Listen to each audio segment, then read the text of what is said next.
Andy doing an incredible job. So we're walking together. I just want you to see. So it's turn around. You see this. You see law enforcement coming this way. Andy, you can just focus on them. So this is what we've seen. You see different groups of officers coming down the street, doing what they can. You have. Again, the National Guard here, a tactical incident alert was announced by, let's see, okay, we're being told to move, so we're scooting aside, but we're going to keep the camera up because we just want you to see this is what has been going on all day, or actually for hours now, right? Officers doing what they can to try and protect the public in a very fluid situation. There's at least 300 National Guardsmen in 3 different parts of LA right now. Again, the president said he's going to be deploying 2,000 troops, but we do know that hundreds are currently here trying to protect the property and the people. And we also got, I should be quiet a little bit. I'm not sure you guys can hear me over the sirens, but you see, you have officers closing in on this intersection. This is where this has been going on for hours like that now. You have it's calm, things will be peaceful, and things will just pop off at a moment's notice.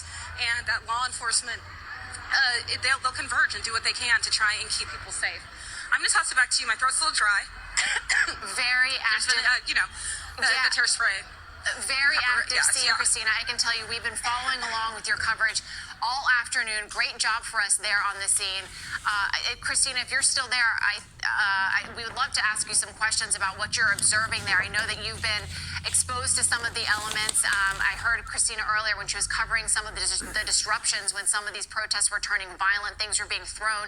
You could hear Christina inhaling some of the what I suspect to be tear gas.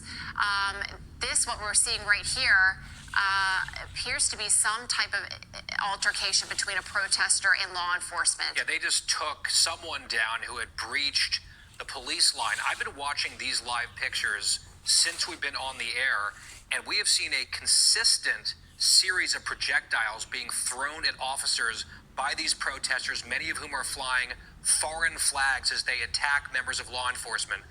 As she said, as Christina said, this has been going on for hours. Christina, I do want to ask you a question if you're still with us, kind of jumping off of Guy's point here. We know, you made mention to all the various law enforcement there on the scene. We understand LAPD, I think the sheriff's deputies are there, and of course we know the National Guard and ICE. Can you give us a sense as to who is doing what there? Our understanding, or my understanding, is that National Guard is there to protect the ICE agents who are trying to perform their job. What more can you tell us about, kind of the role that law enforcement is playing there on the scene? Right, so you have the National Guard. They're here to, ensure public safety. They're protecting the federal property, as you know, that's been defaced. There's just lots of graffiti and whatnot on there since Friday. You have LAPD now.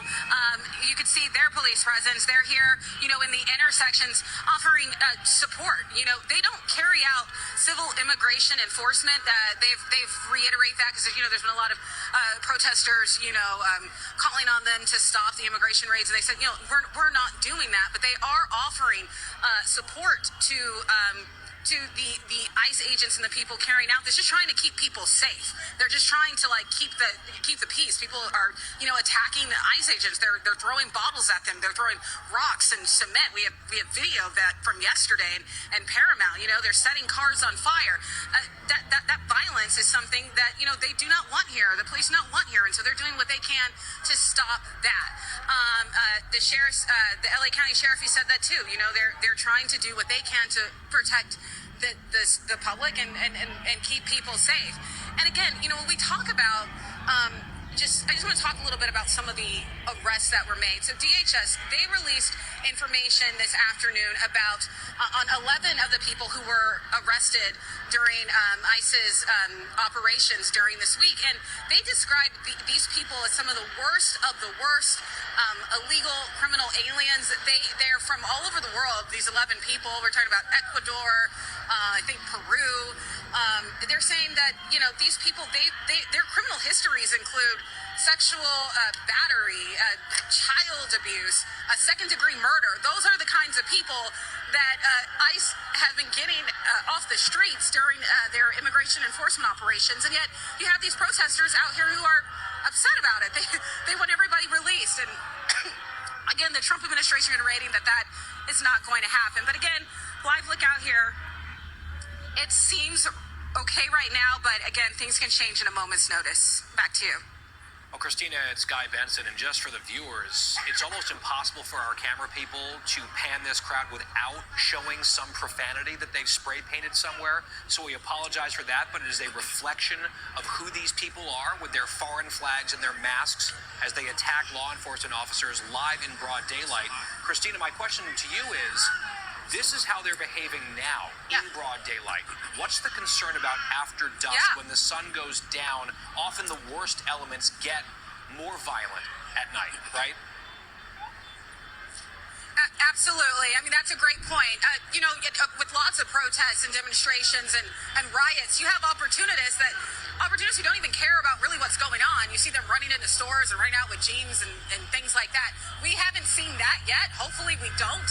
But that's definitely a criminal element that a lot of people are concerned about because, as you said, hundreds of people are out here. And you have people, waving around, Palestinian flags and just different things like that. You're like, what are you out here protesting? Either way, violence is not acceptable with these law enforcement agents, and we're just not sure what we could see tonight. This is the third day of this. Just before you guys came on live to me, there were rubber bullets being deployed. And interesting to know, when law enforcement takes action like that, some of these protesters or rioters, rather, they get fired up. They're like, "Let's go! Here's law enforcement, ready to go." It's like they want to fight, and so that's definitely concerning, especially as it gets later in the evening. Christina, it's Alicia, and just one thing, we hope that you and Andy Anderson are staying safe. Andy, folks should know, is a fantastic Fox News photographer out there, one of the best we have. But what I'm curious about is when you were giving us your report earlier and you had the federal building behind you, and then all of a sudden you guys had to turn because there was activity behind you. Is there a sense that there are protesters and people coming in from all sides? Yeah, who knows where some of these people are coming from? It's just, it literally, like here's it here. Right there. You see a guy getting arrested right there, and he looks almost happy about it. This is what we're seeing. People out here happily tagging up, spraying, graffitiing up a car. They were over there doing that to a Waymo vehicle, and I'm sorry you had to, see the curse word written on it. But they were happily doing that. They have their face masks on, they're all covered up, committing vandalism. And what does that do to support anyone's efforts? They say they're out here and, trying to protect, the fight for their freedoms and the release of some of these people who have been arrested or detained. But when you're out here attacking law enforcement and tagging vehicles, it really doesn't do any good for your cause. I would say that for sure. Back to you. Hey, Christina, it's Joe Concha. Guy's point earlier around possible curfews that may take place, because if this is broad daylight, you can only imagine what's going to happen at night. We all saw what happened during 1992 and the riots that happened there in Watts and Los Angeles. What are we hearing now from California's leaders as far as Gavin Newsom or Karen Bass, the mayor of Los Angeles, Adam Schiff, Senator, California, Kamala Harris, former, obviously, the Democratic nominee in 2028. This is her hometown. Are we hearing anything from leaders there trying to quell this and say, go home? Well, Karen Bass did put out a statement. I can't remember all of it, but she was condemning the violence and saying they're not going to stand for it here. But it feels a little late considering that this stuff was breaking out on Friday night when she was condemning the immigration enforcement instead of the people who were actually attacking law enforcement. So it seems a little late.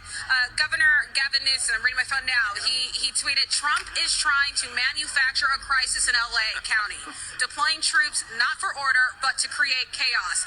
Don't take the bait. Never use violence or harm law enforcement." Yeah, Trump is manufacturing this crisis. Trump is asking people to come out here. Yeah, right. Obviously not true.